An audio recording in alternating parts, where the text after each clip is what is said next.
عارف ان الكلام اللي انا قلته ده ضايقها عشان خاطر المرض اللي كان عندها، ولكن انا دلوقتي عايز اصالحها وعايز ارضيها.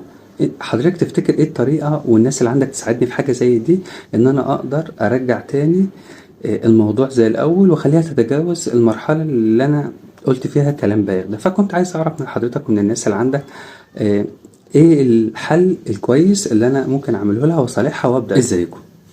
انا مراتي كان عندها كانسر في مكان معين.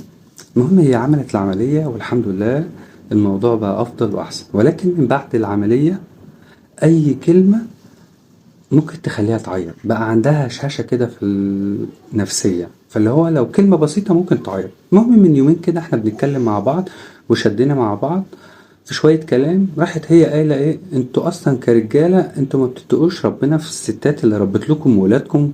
فضلت تقول في كلام زي كده، طبعا انا اتغصت ولقيت مرة واحدة رحت قلت لها ده على اساس ان انا معايا انثى عشان خاطر ان انا اتقي ربنا فيها. فطبعا اول ما قلت لها الكلمة دي كأني طلعت رصاصة ودخلت جوه قلبها وعدت الناحية التانية. المهم ببص لها كده لقيتها في سكوت تام وبركان دموع نازل من عينيها. كل اللي هي عملته راحت داخلة اوضتها، لمت شنطتها وحاجتها وراحت ماشية على بيت اهلها.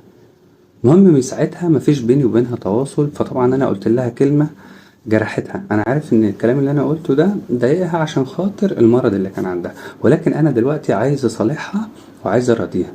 حضرتك تفتكر ايه الطريقة والناس اللي عندك تساعدني في حاجة زي دي، ان انا اقدر ارجع تاني الموضوع زي الاول واخليها تتجاوز المرحلة اللي انا قلت فيها كلام بايخ ده. فكنت عايز اعرف من حضرتك ومن الناس اللي عندك ايه الحل الكويس اللي انا ممكن اعمله لها واصالحها وابدا بيه. وكمان هي من يومين كلمت اختها كده وهي قررت ان هي كام يوم كده وتيجي البيت.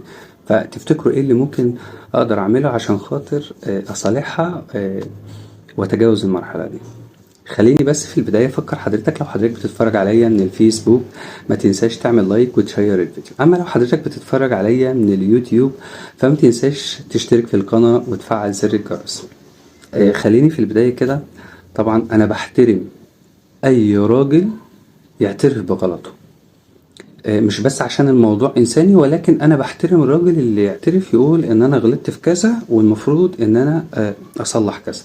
طبعا شابوه ليك ان انت عايز ترجع مراتك، وانا رأيي المتواضع جدا ان انت تروح تجيبها افضل، ده هيبقى يبسطها. وممكن نوع بقى من انواع الورود والحاجات الظريفة دي عشان خاطر تخلي الجو افضل ومناسب.